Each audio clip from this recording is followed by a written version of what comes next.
দুপুরবেলা হঠাৎই ঠিক হলো সবাই মিলে একটু ক্যান্টনমেন্টে ঘুরতে যাব। তারপরে তাই তাড়াতাড়ি করে আমরা ট্রেনে উঠে পড়লাম।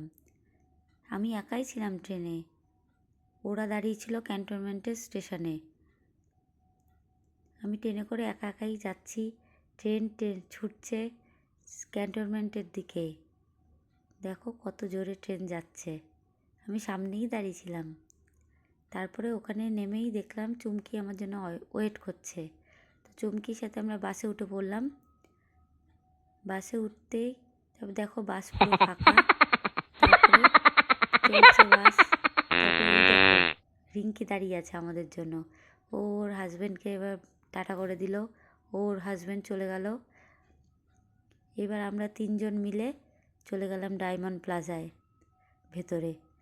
ওখানে গিয়ে আমরা একটু ঢোকার আগে একটু গল্প করছিলাম আর একটু ফটোশ্যুট করছিলাম। তারপরে সিঁড়ি দিয়ে উঠতেই দেখি ওখানে রাজা দাঁড়িয়ে আছে। হঠাৎই আমি দেখে অবাক হয়ে গেলাম। হঠাৎ দেখা। হ্যাঁ, দেখছি তুমি ও দেখে একজন কাজিনের সাথে এসে কাজের সাথে। তারপরে একটু ফটো তুলে চলে গেলাম আমাদের শপিং করতে। এখানে অফার দিচ্ছিল, দেখো 199-এ 4টে বডি স্প্রে, কোলগেট, তারপরে পেস্ট, অনেক রকমের অফার চলছিল। ওরা বডি স্প্রে ট্রাই করছিল কোনটা ভালো কোনটা মন্দ। তারপরে আমাকে সেন্সোডাইন টুথপেস্টের জন্য খেয়ে দেখতে বলছিল, জল খেয়ে কেমন লাগে। তারপরে একে একে সবাই করছিল। তারপরে আমরা আরও কিছু কেনাকাটা বাকি ছিল, সেগুলোও করছিলাম। এখানে ম্যাগির প্যাকেট দেখছিলাম কোনটা ভালো হবে। তো একে একে সবাই অনেক কিছু কিনে ফেলেছি। এই দেখো আমাদের ট্রলি ভর্তি জিনিস।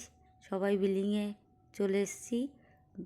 এখানে আমি একটা শ্যাম্পু নিয়েছি আর তারপরে উপরে চলে এসেছি রিলায়েন্স স্টোরে। সেখানে কি অনেক কিছু অফার ছিল, অনেক জামাকাপড় ছিল। কেনাকাটা সেরে একটু ফটো তুলছিলাম।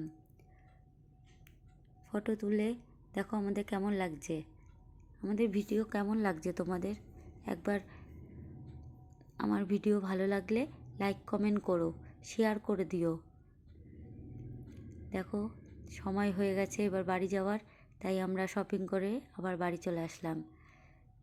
তোমাদের সাথে আবার দেখা হবে অন্য কোনো ভিডিওতে। ততক্ষণের জন্য tata, bye bye, good night.